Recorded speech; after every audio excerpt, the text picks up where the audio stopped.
Have our first unofficial college football trade. Nico Emaliava to UCLA and Joey Aguilar to the University of Tennessee.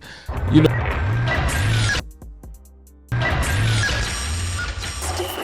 football, man. Now, it was all good about a week ago. You know what I mean? I had my conversation about Nico Emaliava, the former Tennessee starting quarterback, the quarterback that led the Tennessee Volunteers to the playoffs. They got routed by Ohio State, but at the end of the day, you know, Tennessee has been relevant again. They have been in the playoff picture. I talked about how Herndon Hooker started it. Then what's my man that just got traded to the Cowboys? He was next, and then Nico was the third one, and he was the one that was supposed to get him over the hump. And then some money was exchanged improperly, not improperly, but the money wasn't right. The money was a little funny. Nico was trying to get a little raise, you know what I mean? And it didn't work out. So then he decided to sit out. You know, then Josh Heupel was like, nah, bruh. It ain't happening. So you got to go.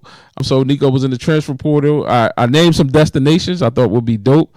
Of the latter two, I said USC and UCLA. I thought USC had the better chance. You know, Lincoln Riley, you know, he's that guy that, you know, loves to, you know, take a transfer quarterback, turn him into a Heisman quarterback, turn him into a potential first round pick, turn him into a potential number 1 overall pick. He's done it over and over again. But this time, Nico Emaliava has decided to transfer to UCLA. Now, what I didn't know about UCLA, I didn't pay attention to all the offseason headlines, was that UCLA already paid somebody a cool mill to come in. It was another quarterback, Joey Aguilar, who was formerly at Appalachian State, and he decided to transfer up, go to the UCLA, and guess what? You know what I mean? After Nico came in, he's like, all right, gotta go. Yeah, gotta go. And so we have our first unofficial college football trade. Nico Emaliava to UCLA and Joey Aguilar to the University of Tennessee. You know, life comes at you fast, but not that fast. I mean, hey, if you don't like it over there and he coming over there to take your spot, I might as well go over there where you left and see how it go. Now, this is just a very what in the NIL moment, but moreover than being in a very what in the NIL moment, this is what I would say setting up the college football season for 2025 to be beautiful, to be glorious. I'm sure there's going to be some things to come. Like I said, you know, this NIL world is crazy. This transfer portal world is crazy. You know, UCLA got a little two for one, because not only did they get Nico, but they also got Nico's younger brother. And I think that it set them up real nice to, you know, have a good quarterback in a waiting program, because it's like, if you can't wait behind your brother, then who can you wait behind?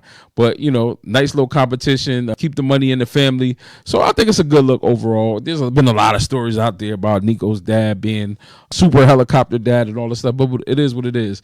You know, one thing I do is I watch other shows, and I take different point of views, and I talk about Coach JB and Smitty, their show, and they talked about how Coach JB said, yo, Nico should have just been in LA the whole time, like UFC or UCLA, because he just to LA. You know, sometimes we have, you know, football players that need to leave home, and then some people that's where they need to be.